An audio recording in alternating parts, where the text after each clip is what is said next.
Hello दोस्तों। तो आज हम शुरू करने जा रहे हैं कुछ किस्से कहानियों का सिलसिला। कुछ ऐसी व्यक्तिगत कहानियाँ जो शायद आप तक अभी तक नहीं पहुँची हैं। कुछ ऐसी मोहब्बत की कहानियाँ, प्यार की कहानियाँ, इश्क की कहानियाँ जो दुनिया के कई छोटे छोटे कोनों में छुपी हुई है। तो चलिए हम शुरुआत करते हैं हमारी पहली कहानी से। Taj Mahal, the monument of love, जो शाहजहां ने मुमताज़ के लिए बनाया था।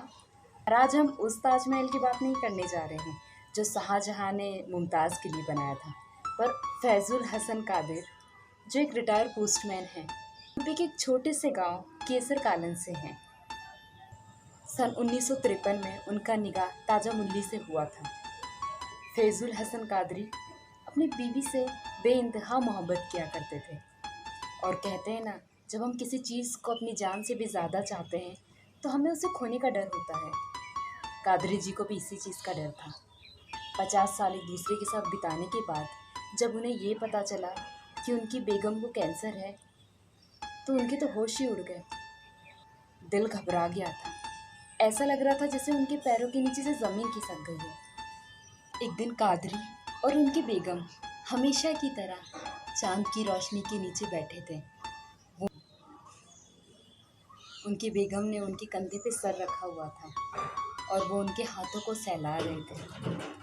चांद और तारों को देखते हुए उनकी बेगम ने उनसे एक सवाल पूछा कि जब हम धरती छोड़ के उस आसमान का तारा बन जाएंगे तब लोग हमें कैसे याद करेंगे। लोगों को कैसे पता रहेगा कि कादरी और उनकी बेगम जैसी मोहब्बत करने वाले भी कोई थे। उस टाइम कादरी जी के पास कोई जवाब नहीं था, इसलिए वो चुपचाप उन तारों को देख रहे थे। 52 साल एक दूसरे के साथ बिताने के बाद जब 2011 में उनकी बेगम उस आसमान का तारा बन गई थी, तब कादरी जी को उनका वो सवाल याद आया जो उस दिन बेगम ने उनसे पूछा था।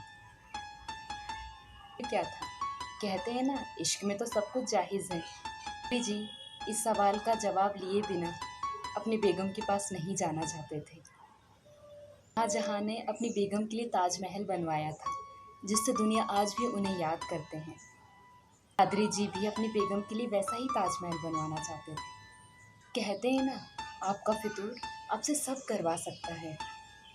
कादरी जी के सर पे भी उस सवाल का जवाब देने का फितूर था, और इस फितूर में उन्होंने अपना सब कुछ बेच दिया।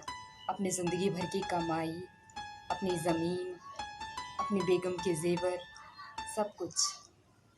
और ना जाने किन किन मुश्किलों का सामना करके उन्होंने अपना ताजमहल बनाया, उसी जगह जहां उन्होंने अपनी बेगम को दफनाया था, और उसके साथ एक और कब्र भी खुदवा ली थी खुद के लिए।